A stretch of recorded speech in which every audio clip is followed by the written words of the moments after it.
Okay, so good morning. Ngayon ay February 20 and mag-harvest tayo. Naubos na natin to. Actually, yung ibang medyo maliliit, binenta ko na rin. Nabenta naman sa pwesto. So ngayon mag-harvest ako ng 8 siguro. Dapat 7 pero palagay ko nabawasan din naman yung lettuce ni Kuya Jojo doon. Kasi yung isang pwesto natin doon sa may gulayan, yung kay Ate Rochelle, ubos na rin. Nag-message siya kanina umaga. So kailangan ko ng 4 doon. Maliban doon, kailangan ko pa ng 3 kay Kuya Jojo. Sure yun na 3. Pero baka ampatin ko na since Friday ngayon. Gusto ko kasi Friday, Saturday and Sunday puno lagi yung pwesto nila Kuya Jojo tsaka nila Ate Rochelle. And kala ko nga medyo babagal yung tinda pero ngayon biglang bumilis na naman.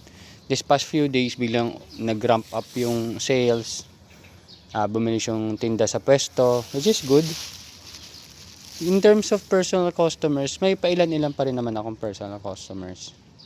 Katulad kahapon or inong isang araw yata, 5 peraso agad yung binili ng isang customer natin. Pero mostly talagang sa pwesto na ako nagbabagsak. So far, so good naman. And 90 pieces yung naka-line up natin ngayon, di ba?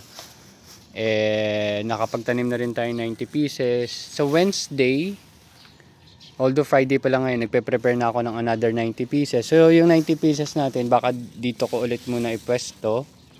Ayan, dyan. So kailangan ko nang linisin yan. Ang box na lang natin doon ay 3. Ayan. And yung isang 1 by 1 ilalagay ko dito.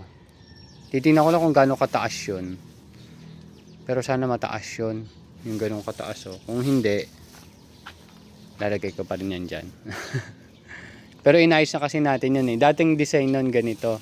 Tapos nilagay natin ng holder sa gilid. Yung ganito, yung mga ganitong holder, nilagyan natin siya para mas stable na yung itsura niya. Lalagay natin dito. Yan, sana sipagin ako. Kasi medyo busy rin ako sa HOA office namin. Pero kaya naman, na lagyan lang ng oras, ma-manage natin lahat yan. So harvest lang muna ako ng 8. Then that's it. Walking na ako after. So yan, short update lang. Itong mga tanglad ko, tingnan mo, biglang naglalanta na. Kasi nga, ang pinandidilig ko lang sa kanila is yung pinaggamitan ko nito. So diniligan ko na sila yung balde na yun. So magtatanggal ulit tayo ng mamaya para pang dilig natin sa kanila ng tanghali. Ayan. So hindi ko pa rin talaga siya naayos. Ang dami ko pang dapat ayusin pero hindi ko magawa kasi tamad. Ito pala yung napansin ko kahapon. Sabi ko maliit. Papalitan ko yun nandun. Baka kasi hindi na makaabot yung ugat niya sa tubig. Meron pa naman ako natira sa batch na yan. Although hindi ganito kalaki, pero mas malaki naman doon sa mga yon. Doon sa hindi nakahabol.